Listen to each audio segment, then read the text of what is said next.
사랑하고 축복합니다. 네, 감사합니다. 오늘 아덴 전도라는 제목으로 하나님의 말씀 나눌 때에 우리가 하나님의 말씀을 어떻게 경청해야 하는가, 그리고 그 하나님의 말씀을 어떻게 증언하여야 하는가를 깨닫는 은혜의 시간이 되기를 주님의 이름으로 축복합니다. 우리 지난 시간에 베레아 교회에 대해서 말씀을 나눴습니다. 그들은 너그러워서 간절한 마음으로 하나님의 말씀 진리를 받아들이고, 정말 그것이 그런가 하여 날마다 성경을 가지고 뭐했다? 상고하였다. 그래서 그 말씀을 연구하고 그것을 인격적으로 하나님을 만남으로 말미암아 예수 그리스도를 믿는 회심의 역사가 일어났다라고 말씀 나눴습니다. 이전까지 이런 교회가 없었습니다. 바울이 1차, 2차 선교 여행을 하면서 어떻게 보면 가장 행복한 순간이라 할 수 있죠. 그렇게 베레아 교회가 성장하고 있을 때 이 소문이 어디까지 가게 되냐면 데살로니가까지 가게 됩니다. 도망쳤던 데살로니가까지 가게 되고, 데살로니가의 유대인들이 야, 얘들이 베레아에 가서 또 그러고 있대라고 해서 그곳으로 이제 쳐들어옵니다. 그래서 또 베레아에서도 선동을 일으키게 되고, 이 상황 가운데서 이제 바울은 어쩔 수 없이 피하게 됩니다.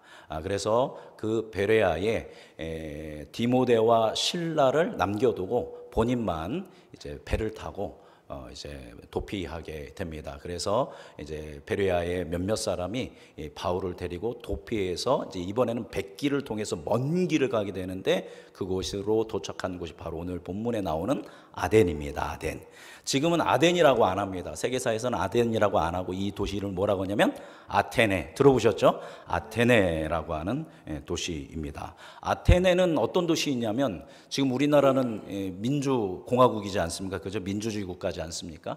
세계에서 가장 먼저 민주공화정을 만들고 민주주의를 실천한 나라가 바로 이 그리스고, 그리스의 이 아테네라는 도시입니다. 또한 이 아테네에는 여러분 철학자라고 하면 들어볼만한 모든 사람들이 거의 다 아테네 출신이죠. 소크라테스, 그의 제자 플라톤, 그의 제자 또 아리스토텔레스. 그래서 이 아테네는 철학, 문학, 그 다음에 문화, 그리고 사상, 이 모든 것의 집결지가 바로 어디라고 하냐면 이 아테네일 수 있습니다. 가장 이 고대의 위대한 도시 중에 하나일 수 있는 곳이 이 바로 아테네입니다. 이 당시에 세계를 누가 지배하고 있었냐면 로마가 지배하고 있었습니다. 그래서 그리스도 로마 제국에 의해서 점령당하게 됩니다.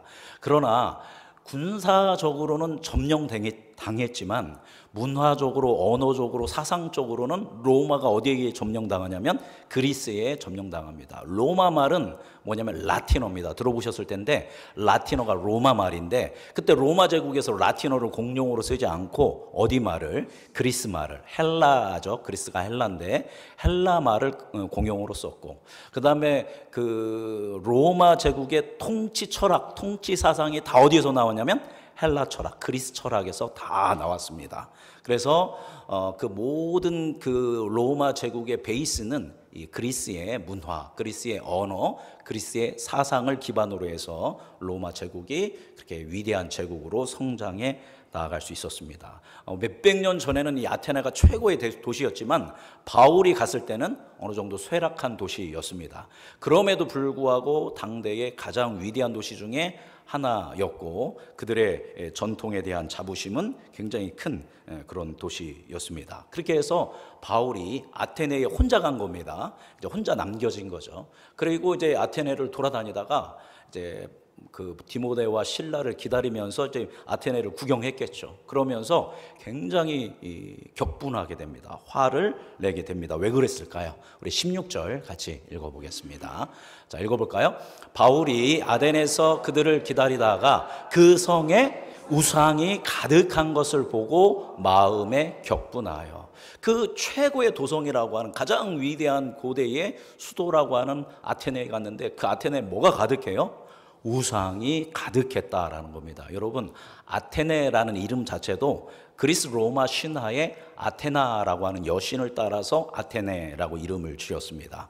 그리고 여러분, 아테네, 그리스 하면 여러분 거의 이 건물은 보셨을 것입니다. 첫 번째 사진 한번 띄워주시면, 보셨죠? 예, 저게 바로 파르테논 신전입니다. 저 파르테논 신전은 고대 불가사의, 7대 불가사의에 꼭 들어갑니다. 저 고대 때 어떻게 저 산 위에 저런 거대한 신전을 지을 수 있었는가? 그런데 저 파르테논 신전도 누구를 이제 제사하는 곳이냐면 아테나 여신을 섬기는 겁니다. 뭐 도시 전체가 아테나만이 아니라 가장 그 수많은 그 그리스 로마의 신들을 섬겼고, 도시 전체가 신전이다라고 부를 정도로 그렇게 우상이 가득했습니다. 다음 사진 보여주시면, 좀 멀리서 찍은 게 저기 보이시죠? 언덕 위에 저 신전이 꼭대기에 있습니다. 보이시죠? 그래서 저 언덕에서 보면 아테네 시내가 다 보여요? 다 보입니다. 자, 산 위에 저 신전이 있고요. 그 다음 사진 보여주시면 저 멀리입니다. 자, 그럼 저 위에 있는 게 저 아테나 신전, 바로 파르테논 신전인 겁니다. 그리고 주위에는 뭐가 있어요? 도시가 있죠. 자, 밑에서 위로 올려본 걸 한번 다시 띄워주시면 다음 거, 예, 저렇게 도시에서 봐도 제일 위에 저 아테나 신전이 있습니다.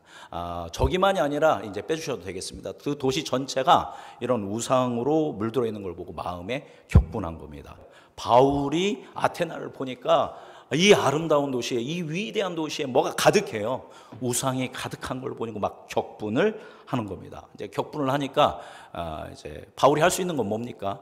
바로 진리를 선포하는 거죠. 그래서 어김없이 회당에 가서 유대인들에게, 그리고 경건한 하나님을 경외하는 사람들에게 복음을 전합니다. 근데 여기서 멈출 수가 없는 거예요.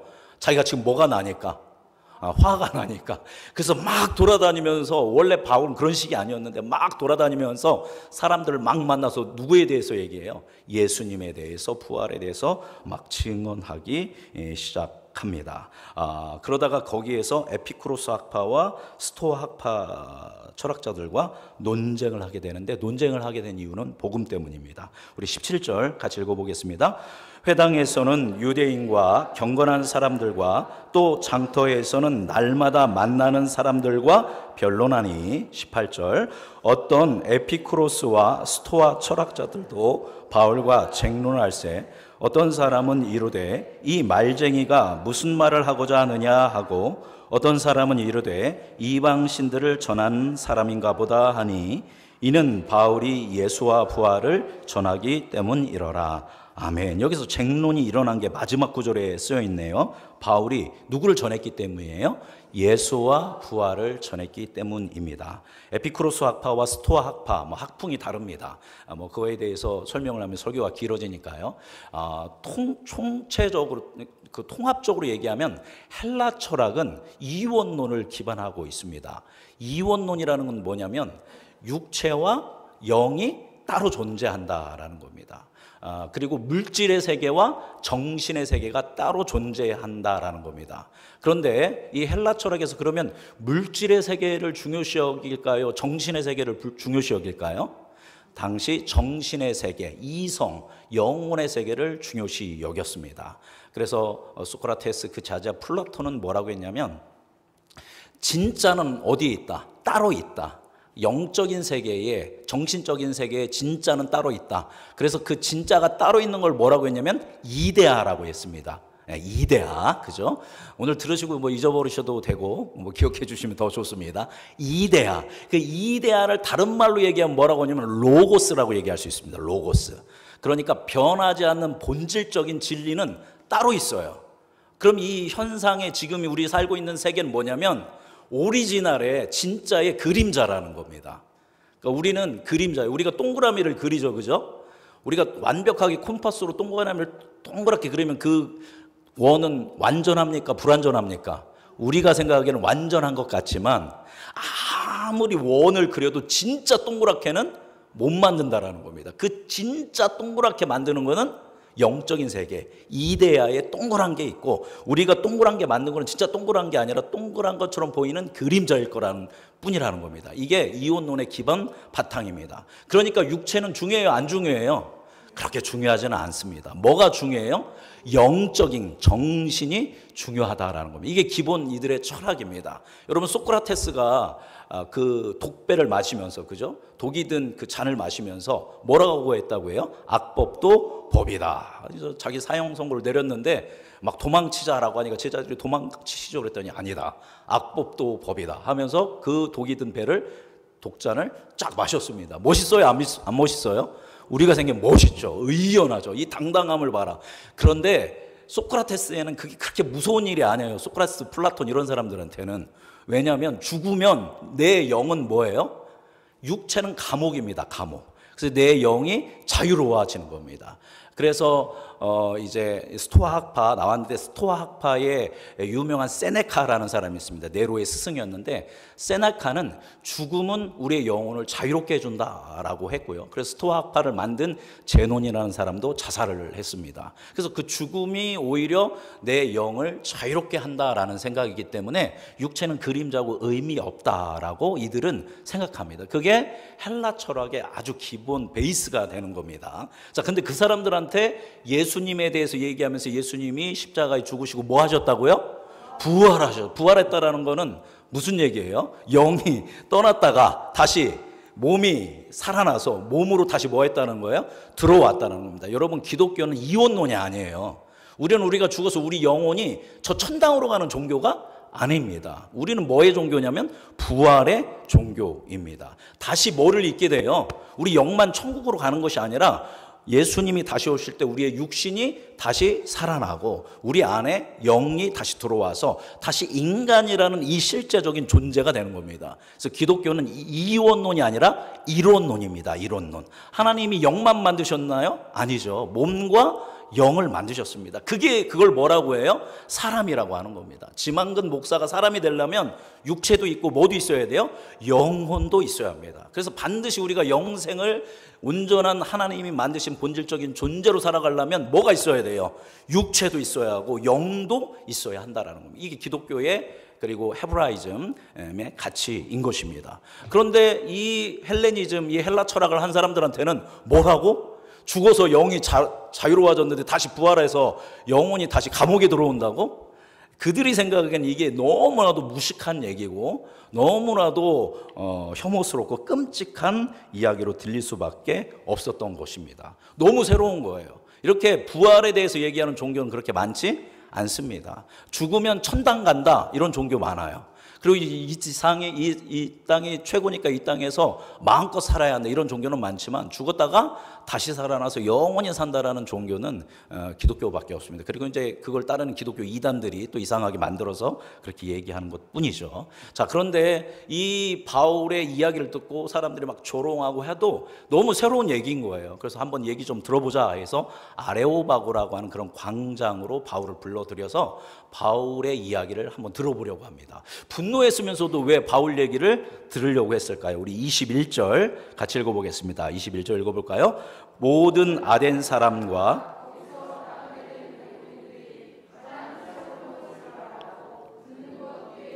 달리 시간을 쓰지 않음이더라. 그 아덴 사람과 아덴에 들어와 있는 외국인들, 관광객들은 다른 곳에 신경을 안 썼대요. 뭐에 신경을 썼대요? 새로운 것을 말하고 듣는 것. 그러니까 새로운 사상, 새로운 종교에 대해서 듣고 말하는 것에 시간을 썼다라는 겁니다. 그러니까 다 철학자들이니까, 사상가들이니까 열었다라는 거죠. 그래서 바울의 얘기도 한번 새로우니까 한번 뭐 해보자, 들어보자라고 했습니다. 그래서 바울이 시작합니다. 22절 읽어보겠습니다. 바울이 아레오바고 가운데 서서 말하되 아덴 사람들아 너희를 보니 범사에 종교심이 많도다. 야, 너희들 보니까 정말 종교심이 많구나 라고 이야기합니다. 이 두 가지 의미가 있습니다. 너희들 정말 경건하여서 종교심이 많다라는 의미도 있고, 야, 너희들 정말 미신적이다 라는 의미도 있습니다. 그러니까 듣는 뉘앙스에 따라 다르겠죠. 바울은 아마 너희 미신적이다 이러한 뉘앙스로 얘기했을 것 같은 그런 생각이 듭니다. 자, 그러면서 이제 설교를 이어갑니다. 23절 읽어보겠습니다.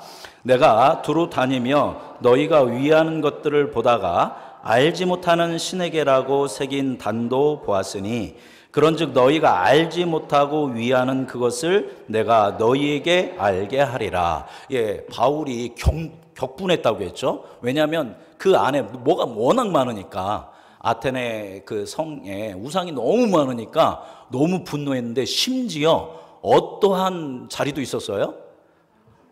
알지 못하는 신에게 자리도 따로 만들어 놨습니다. 그 고고학자들이 실제로 발굴해 보니까 알지 못하는 신에게라고 하는 그러한 그 재단들이 여기저기 많았다라는 거예요.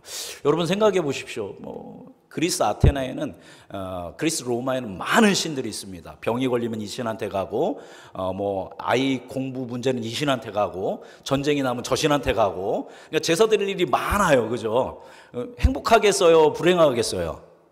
우리가 생각하기에는 불행할 것 같지만 그들은 행복해요. 이 일이 생길 때마다 그거에 맞는 뭐를 찾아가는 재미가 있어요. 신을 찾아가는 재미가 쏠쏠한 거예요. 우리는 너무 좋죠. 누구한테만 기도하면 되니까, 하나님한테만 기도하면 되니까. 그런데 그렇게 좋지만 마음에 또 뭐도 있어요? 두려움도 있어요. 불안해요. 혹시 내가 예배 드려야 하는 신이 있는데 안 드려가지고 그 신이 노하면 어떻게 하나 해가지고 퉁쳐서 알지 못하는 신이라는 제단까지 만들었습니다. 여러분, 진리가 이렇게 빈약할 수가 있나요? 그럴 수 없죠. 우리 기독교의 진리는 명약관화합니다. 명명백백합니다. 알지 못해서 여기서 기도해야 하나? 알지 못해서 여기에 교회를 세워야 하나? 알지 못해서 여기 성경을 갖다 놔야 하나? 할 필요가 있어요, 없어요? 없어요. 우리는 어디서든지 어느 곳에 계신 전지전능하시고 무소부재하신 하나님께 그 외아들 되신 예수 그리스도의 이름으로 성령을 의지하여 기도할 때 주님께서 들으시고 역사하시고 우리를 생명의 길로 인도하여 주시는 줄 믿습니다. 그런데 이 아테네 사람들은 자기들이 똑똑하고 세상의 모든 신학, 철학 다 알고 있다고 하면서 겨우 뭐를 만들었어요? 알지 못하는 신에게라는 제단을 만드는 겁니다. 그러니까 바울이 이걸 보니까 그 바울의 입장에서는 참 격노하는 거죠. 그러면서 야, 너희들이 알지 못하는 신이라는 제단도 있는데 니들이 알지 못하는 신에 대해서 내가 얘기해 줄게 라고 하면서 설교를 이야기합니다. 그러면서 진짜 신은 누구밖에 없다, 하나님밖에 없다라는 것을 명확하게 이야기합니다. 우리 24절 읽어보겠습니다. 24절 읽어볼까요? 우주와 그 가운데 있는 만물을 지으신 하나님께서는 천지의 주제신이 손으로 지은 전에 계시지 아니하시고, 하나님은 우주 만물을 뭐 하신 분이다? 지으신, 창조하신 분이고 천지의 주인이시다. 그래서 손으로 지은 전에 계신다, 안 계신다? 안 계신다. 아까 신전 보셨죠? 지금 몇천 년이 지났는데도 우리가 그 신전을 보면서 와, 멋지다, 아름답다, 또 조명까지 켜놓으니까 얼마나 신비로워요. 그들에게는 세계 7대 불가 사이에 이 그 건물이 프라이드고, 여기에 아테네 신이 있고, 여기서 와서 기도하면 우리가 전쟁에 이긴다는 자부심이 있는데 바울이 와가지고 야, 저기에 신이 있는 것 같지? 하나님 저기 있어, 없어? 없어. 아테네 돌아다니니까 여기저기 신전 엄청 너희들이 많이 지어놨는데 거기 계시지 않는 분이야. 하나님은 어디 갇혀있는 분이 아니라 세상을 뭐 하신 분이고 창조하신 분이고 그의 주인된 분이야. 아주 강력하게 멋있지 않습니까? 이 복음을 선포합니다. 자, 그 다음 말씀 같이 읽어보겠습니다. 또 무엇이 부족한 것처럼 사람의 손으로 섬김을 받으시는 것이 아니니 이는 만민에게 생명과 호흡과 만물을 친히 주시는 이심이라. 아멘. 하나님은 부족함이 없는 분이라는 겁니다. 근데 그리스 로마 여러분 신화를 보면, 요즘 아이들은 그 만화책으로 나와서 많이 읽는데 거기 보면 신들이 맨날 삐져요. 신들이 화가 나요.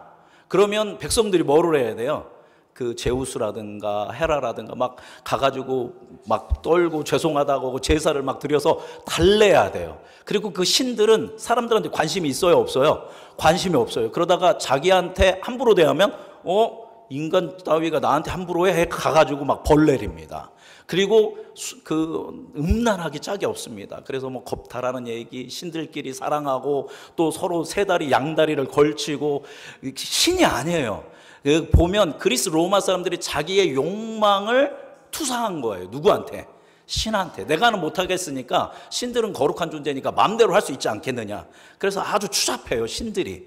그렇기 때문에 지금 백성들이 고통당하고 이런 거에 별 관심이 없어요. 그냥 신들끼리 싸우고 사랑하고 그러다가 가끔씩 인간계 내려와가지고 또 문제 일으키고, 신들이 그런 존재라는 겁니다. 그러니까 잘 해드려야 돼요. 말씀 다시 띄워주시겠습니까?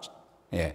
그렇게 부족해서 막 우리가 막 채워주고 섬겨야 하는 분이 아니라는 겁니다. 진짜 참된 하나님은 그게 아니라 만민에게 뭘 줘요? 생명을 주고 호흡을 주고 필요한 만물을 친히 주시는 분입니다. 섬김 받는 것만이 아니라 오히려 사람들을 뭐 하는 분이다? 섬기시는 분이다. 좀 섬긴다고 하니까 우리가 조금 거북스러울 수 있는데 돌보시는 분이 하나님입니다.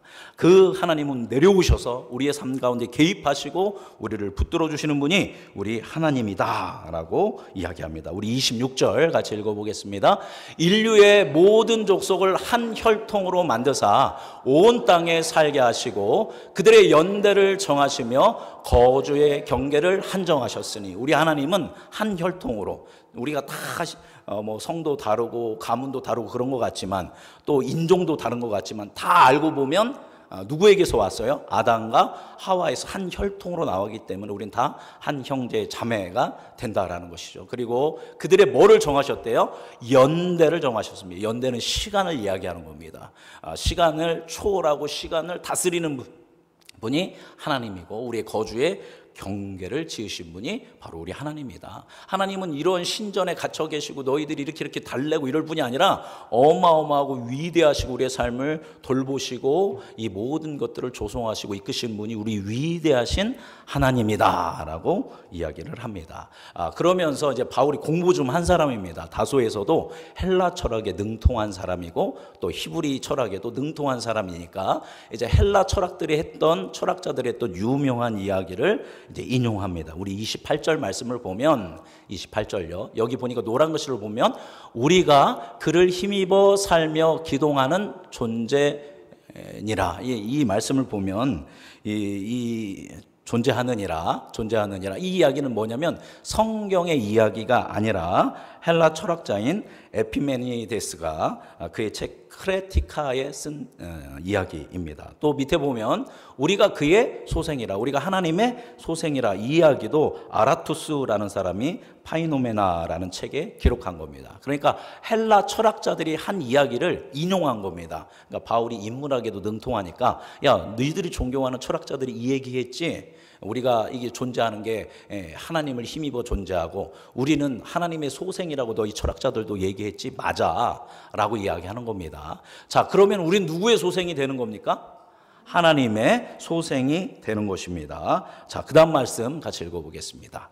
자, 같이 읽어볼까요? 이와 같이 하나님의 소생이 되었은즉 하나님을 금이나 은이나 돌에다 사람의 기술과 고안으로 새긴 것들과 같이 여길 것이 아니니라.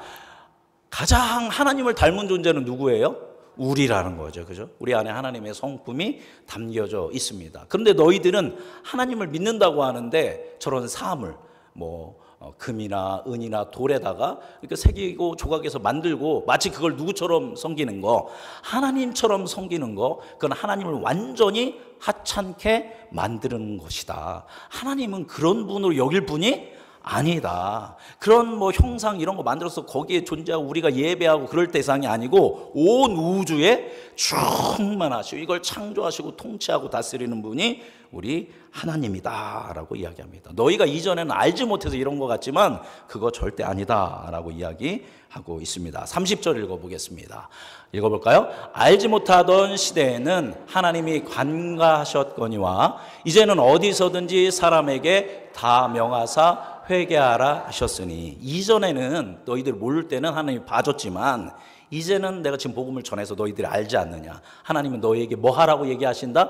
회개하라고 하신다. 뭘 회개하라는 겁니까? 우상 숭배하던 것을 회개하라라고 말씀하고 계시다라고 이야기합니다. 다음 절 읽어보겠습니다. 이는 정하신 사람으로 하여금 천하를 공의로 심판할 날을 작정하시고 이에 그를 죽은 자 가운데서 다시 살리신 것으로 모든 사람에게 믿을 만한 증거를 주셨음이라 하니라. 아멘. 이제서 누구에 대해서 얘기해요? 예수님에 대해서 이야기합니다. 정하신 사람 한 분을 세우셨는데 그분이 나중에 뭐를 하실 것이다? 공의로 심판하실 것이다. 그 사실을 알게 하기 위해서 그분이 죽으셨고 그 죽으신 분을 하나님이 다시 뭐 하셨다? 살리셨다. 그래서 믿을 만한 증거를 우리에게 주었다. 그러니까 너희들 이제 우상 숭배하지 말고 참된 창조주 하나님을 믿어야 한다. 너희들이 알지 못하는 신은 창조주 하나님이고 그 하나님께서 보내신 정하신 사람, 메시아신 예수 그리스도를 믿어야 한다라고 증언했습니다. 여러분 설교가 어떤가요? 아주 철학적이고 아주 사상적이고 문학적이고 아주 논리정연하게, 그래서 그들이 그렇구나 라고 반응할 수밖에 없는 아주 이런 그들의 눈높이에 맞는, 지성인의 엘리트들의 눈높이에 맞는 철학적이고도 이런 명확한 설교를 증언한 것입니다. 자, 여러분, 그러면 이 바울의 탁월한 설교를 듣고 사람들이 회심했을까요? 안 했을까요? 하긴 했습니다. 그런데 몇 사람 회심을 하지를 않았다라는 것입니다. 디오누시오라는 사람과 다마라라는 여인 두 사람, 그리고 몇 사람만 회심하게 됩니다. 32절, 아덴 시민들이 바울의 설교를 듣고 한 반응입니다. 읽어볼까요? 그들이 죽은 자의 부활을 듣고 어떤 사람은 조롱도 하고 어떤 사람은 이 일에 대하여 내 말을 다시 듣겠다 하니, 바울이 이렇게 얘기했는데 바울의 설교를 듣고 바울을 뭐 했대요? 조롱했습니다. 야, 그래도 부활이라는 거는 말도 안 된다. 조롱했고, 어떤 사람들은 말도 안 되지만 다시 한번 뭐 하자? 듣자. 이게 궁금해서 이게 막 믿고 싶어서 듣는 게 아닙니다. 워낙 새로우니까 지적 욕구를 충족하고 싶으니까 다시 한번 듣자 하고 소수만이 예수님을 믿는 이런 안타까운 사건이 이곳에서 일어나게 됩니다. 그래서 이 대부분의 학자들은 바울의 아덴 전도, 아덴 선교는 실패했다라고 평가를 합니다. 왜냐하면 아덴에는 뭐가 창립되지를 않아요. 교회 공동체가 세워지지를 않은 것으로 보여집니다. 뭐 다른 곳에는 다 교회 세워지고 부흥이 됐는데 여기서는 세워지지 않죠. 그래서 실패했다라고 보고, 또 어떤 사람은 무슨 말이냐, 실패했다, 실패하지 않았다라는 기준은 우리가 하는 게 아니다. 그들 이후에 어떤 일이 일어났을지 모르며 하나님께서는 그 선교의 주체는 바울이 아니라 누구이기 때문에, 하나님이기 때문에 실패라는 것은 있을 수 없다라고 하는 그 믿음의 관점으로 해석을 하기도 합니다. 그러나 그럼에도 불구하고 1차, 2차 전도 여행을 했던 다른 도시들과 비교한다면 선교 결과는 현저하게 낮았다라는 것입니다. 그러면 왜일까요? 그죠? 오늘은 설교가 좀 길어질 수 있습니다. 그래도 중요한 설교니까 괜찮으시죠? 예, 발작 정신을 차리고 말씀. 이유가 세 가지입니다. 첫 번째, 우리는 이 바울이 어떻게 보면 아테네에서 많은 그런 좋은 설교를 하고 회심을 얻지 못했던 이유를 고린도전서 2장 1절에서 2절 말씀을 통해 찾아볼 수 있습니다. 고린도전서 2장 1절 같이 읽어보겠습니다. 읽어볼까요? 형제들아,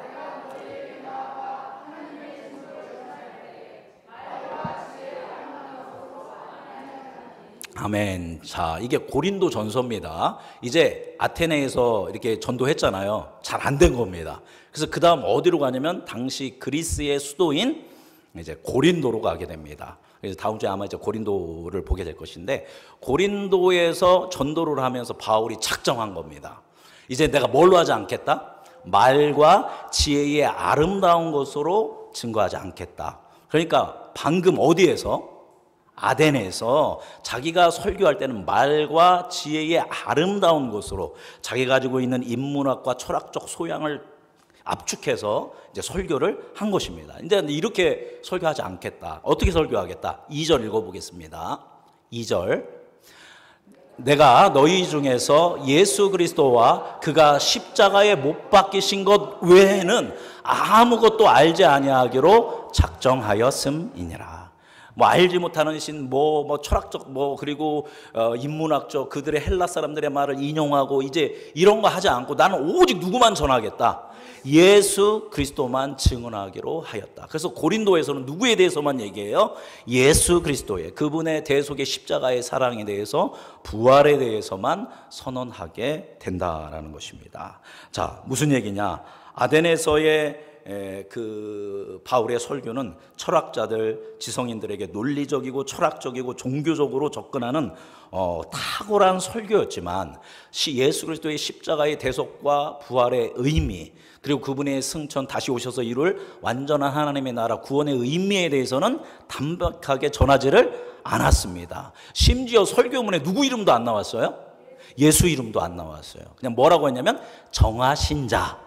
근데 그러면 헬라 사람들이 정하신 자가 누군데, 그러면 그분이 바로 예수 그리스도야, 이렇게 할 심산이었는지는 모르지만 그 아테네 설교에서는 예수 그리스도라는 이름조차도 나오지 않았다는 겁니다. 물론 전체적인 맥락과 그가 이전에 설교를 한 걸 봐서는 예수와 부활에 대해서 얘기했지만 이 중요한 설교문에 예수님의 이름이 나오지 않았다는 겁니다. 왜 그랬을까요? 바울도 뭐 한 거예요? 긴장한 겁니다. 여태까지는 구약을 알고 있고 자기가 어느 정도 말이 통하는 사람인데 이 아테네 사람들은 아주 고고하고 아주 똑똑하고 구약에 대해서도 잘 모르고 이런 지성인들인 겁니다. 엘리트들만 앉아 있는 겁니다. 그러니까 그들의 수준에 맞는 언어로 그들의 마음을 사로잡아야겠다고 하는, 이제 아레오파고에서 설교하는 좋은 기회가 생겼으니까 막 이렇게 설교를 준비했겠죠. 예를 들어서 제가 말하자면 박사님들을 모시고 설교를 한다고 하겠습니다. 저는 이제 알기 때문에 그렇게 안 하겠죠. 이 박사님, 예를 들어서 뭐 생물학 박사님들한테 이제 설교를 하는 거예요. 내가 생물학 박사님들한테 설교를 하니까 생물학도 좀 어정쩡 이렇게 알아보고 생물학 학자들이 이렇게 얘기한 것도 좀 찾아보고, 그래서 제가 그렇게 설교를 하는 겁니다. 그럼 생물학자들이 목사가 생물학에 대해서 얘기하면 어떻겠어요? 우습게 여기죠, 그죠? 목사는 누구에 대해서 얘기해야 돼요? 하나님에 대해서, 예수님에 대해서 얘기합니다. 물론 그들의 눈높이와 언어로 해야지만 골자는 누가 되어야 하냐면 예수 그리스도가 돼야 하는데, 뭐 어느 정도 학문 있는 사람이니까 그 수준에 맞춰서 언어라든가 예화라든가 맞춰서 하다가 보니까 누구를 놓쳐요? 정작 예수님 얘기는 놓치고 딴 얘기하다가 자기 지식 자랑하려다가 무너지게 되는 겁니다. 물론 바울이 꼭 그랬다라고만 볼 수 없지만 벌써 설교문 자체에 누가 안 나왔어요? 예수님의 이름이 나오지 않았다라는 겁니다. 그것으로 봤을 땐 바울도 뭔가 좀 긴장하고 여태까지의 청중이 달랐기 때문에 그러지 않았을까, 이렇게 학자들은 보고 있습니다. 그래서 우리가 상대방이 정치인이든 부자이든 뭐 고귀한 사람이든 절대 위축될 필요 없이 우리는 누구에 대해서만 전하면 돼요? 예수 그리스도에 대해서 증언하면 됩니다. 우리 한국교회 유명한 목사님들 보면, 목사니까 저는 저 설교가 신학적인지 성서적인지 알지 않습니까? 근데 보면 맨날 예화만 하고 웃긴 얘기만 하고 도대체 제가 보기에는 복음적인 설교 같지를 않아요. 그러면 그 교회에 막 박사라든가 이런 엘리트 그룹들이 없을 것 같지만 놀랍게도 그런 교회에 누가 많아요? 그런 박사라든가 이런 사람들이 많은 거예요. 그 사람들은 뭐에 목마른 거예요? 단순한 복음에 목마른 겁니다. 바로 이와 같이 또 이제 뭐 제가 이런 부분들을 보았을 때 늘 우리는 뭐에 대해서, 복음에 대해서 충실하게 증언해야 한다라는 거고요. 두 번째 요인은 뭐냐면 반대로 아테네 사람들을 우리가 반면 교사로 삼는다면, 아테네 사람들은 지식이 뭐예요? 넘치고도 넘칩니다. 소크라테스, 아리스토텔레스, 또 뭐 플라톤, 그리고 지금 에피크로스 학파, 또 스토아 학파, 그들에게 최고의 지성, 그리고 논리학, 수사학, 수많은 어떤 그런 지식과 지혜들을 그들에게 여태까지 배워온 사람들입니다. 그러니까 지식으로 무장되어 있습니다. 그러니까 귀가 여기에 달려 있어야 하는데, 귀가 예화로 든다면 귀가 어디에 달려 있어요? 여기에 머리 끝에, 머리 꼭대기에 달려 있는 겁니다. 그래서 새로운 이야기, 새로운 사상 듣기를 좋아한다고 하는데, 누가 새로운 사상가가 와서 얘기를 하면 새로운 사상을, 진리를 나한테 가르쳐 주소서 그럴까요? 안 그럽니다. 벌써 팔은 어떻게 됐을까요? 여기 지금 그러신 분은 없지만 팔짱 끼고, 또 다리는 뭐하고 꼬고, 또 시선은 몇 도로, 45도로 이렇게 하면서 보면서 제가 잘 아나 모르나 얼만큼 아나 들어보는 겁니다. 그래서 새로운 소리 하다가 약점 있으면 그건 아니지, 꼬투리 잡는 겁니다. 그죠? 아주 조롱하고 조소하는 그런 태도입니다. 알아도 누가 너보다 많이 안다, 내가 많이 안다, 내가 어디 사람이야? 아테네 사람이야. 나는 아테네 사람, 나는 고상하고, 나는 윤리적이고, 나는 아주 중립적이고, 아주 모든 것들을 수용할 수 있는 그런 아주 고상하고 넓은 사람이야 라고 스스로 착각하면서 누가 얘기할 때 이게 듣는 겁니다. 그러면 그 바울이 얘기하는 얘기가 들리겠습니까? 안 들리겠습니까? 아무리 좋은 진리를 얘기해도 누가 더 똑똑해요? 내가 똑똑하고, 내가 더 잘났고, 내가 더 고상하다고 생각하니까 도무지 그러한 설교가 들리지 않는다라는 것입니다. 그게 어디 사람들의 태도였어요? 아테네 사람들. 설교하라고 세워놓고 그러고 있는 것입니다. 여러분, 요즘 세상이 지금 기독교를 향해서 그렇게 하고 있습니다. 교회 좀 잘해봐. 니들 기독교인이라면서 어떻게 그렇게 극우로 가고 그렇게 문제 일으키고 막 이래 또 이런다든가 기독교인들이면서 왜 이렇게 좌파로 흐르고 있어 막 이렇게 하면서 우리의 진리에 관심 없습니다. 이런 거에 대해서 공격합니다. 지금 기독교는 수많은 종교 철학 학문의 공격을 받고 있습니다. 비교 종교학, 철학, 물리학, 생물학, 천문학, 심리학 등의 전방위적인 공격을 기독교가 받고 있어요. 그래서 기독교의 모든 것들을 심리학자가 보니까 니들 마음 뜨거워지는 거 심리학적으로 보면 이런 거야. 니들이 얘기하는 거 물리학적으로 보면 이래. 천문학적으로 보면 이래. 그러면서 이러한 그 세상의 학문으로 기독교의 이런 것들을 굉장히 낮은 것으로 보면서 기독교가 이야기하는 것들을 아주 우습게 보는 그런 시대 속에 있습니다. 현대인들은 누구나 다 나는 많이 알고 있어. 스스로 똑똑하다고 믿고 논리적이라고 믿고 이성적이고 윤리적이고 고생한 존재라고 믿고 있는 것입니다. 마치 자기들이 뭐에 대해서 다 아는 것처럼 기독교에 대해서 성경에 대해서 한 줄 읽어보지도 않았으면서 다 안다라고 하면서 기독교를 폄하하는 세상 속에 살고 있습니다. 그래서 누가 한번 설교 들어보자라고 하면 어디 사람처럼 아테네 사람처럼 팔짱 꼬고 그죠? 발 꼬고 끼고 팔짱 끼고 발 꼬고 이렇게 하면서 얘기하는 것을 조소하는 겁니다. 전혀 복음이 들어가요, 안 들어가요? 안 들어간다는 겁니다. 근데 이게 어디도 그래요. 심지어 어디서조차 그래요. 교회에서조차도 그럴 수 있다라는 겁니다. 제가 이제 곧 있으면 2월이 되면 만 5년이 됩니다. 여기 앉아 계신 분은 제 설교를 2,000편 이상 들은 분도 있습니다. 권사님 몇 분은 2,000편 이상 저의 설교를 들은 겁니다. 그럼 2,000편의 설교를 들으면 그 소리가 무슨 소리 같아요? 그 소리 같을 수 있죠. 목사님 그 예와 또 하네. 그러고 또 그러네. 뭐 이럴 수도 있다라는 겁니다. 그죠?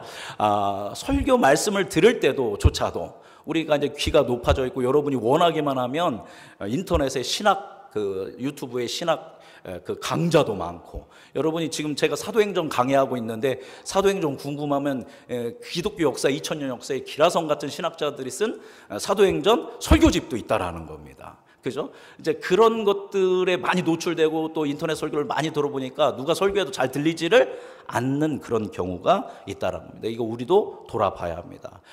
말씀을 들어도 그게 들려요, 안 들려요? 안 들리는 겁니다. 그죠? 이것이 어디 사람들의 모습이냐면 아테네 사람들의 모습입니다. 따라서 우리는 귀가 막힌 귀가 아니라 어떤 귀가 되어야 할까요?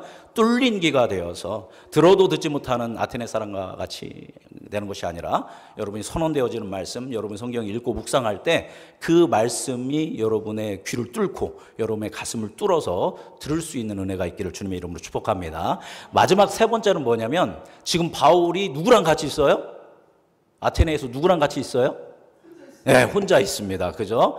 누가는 어디에 있고, 빌립보 교회에 있고, 실라와 디모데는 어디에 있습니까? 베레아에 있습니다. 바울이 뛰어나고 탁월한 사람인 것 같지만, 그래봤자 바울이 뭐예요? 사람입니다. 저와 여러분과 동일한 사람인 겁니다. 혼자 막 날아다니는 것 같지만, 바울 혼자 사역한 적이 있어요, 없어요?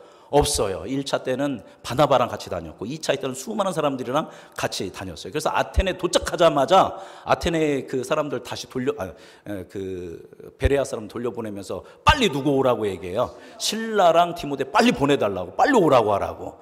그래서 아테네에서 혼자 기다리다가 격분한 겁니다. 그러니까 하나님의 일은 혼자 하는 게 아니에요. 내가 잘났다고, 나는 좀 똑똑하다고, 나는 재정이 많다고, 나는 우리 교회 내가 책임지고 있다고 오만한 생각입니다. 바울도 혼자 하니까 돼요, 안 돼요? 잘 어려움을 겪었다라는 겁니다. 하나님이 원하는 것은 혼자 탁월해서 혼자 하는 것이 아니라 무엇으로? 합력하여 선을 이룸으로 하는 것입니다. 여러분 예수를 믿어서 개인적으로 부름을 받고 여기 앉아 있지 않습니까? 그죠? 근데 와봤더니 앉아봤더니 거기가 어디예요? 교회예요. 교회 혼자 있는 사람이 없죠. 그래서 우리는 교회로 부르셔서 하나 되는 겁니다. 그래서 하나님의 일을 감당할 때, 복음을 전할 때도 합력하여 선을 이루며 형제와 함께 해야 한다라는 이 중요한 세 가지 메시지를 보여주고 있습니다. 말씀 정리하겠습니다. 좀 설교가 길었지만 바울의 설교를 쭉 읽어보면 너무너무나도 탁월한 설교였지만 그럼에도 불구하고 회심자가 너무나도 적게 나왔다. 중요한 거, 우리도 이것을 통해서 배워야 할 것, 복음을 전할 때는 뭐만을 전하면 된다. 예수 그리스도의 죽으심과 부활과 구원하심에 대해서 명확하게 기준을 흔들리지 않고 균형을 잡고 주님의 복음을 전하는 여러분이 되기를 바랍니다. 또 우리의 전도 대상이 있다면 그의 귀가 뭐 해야 돼요?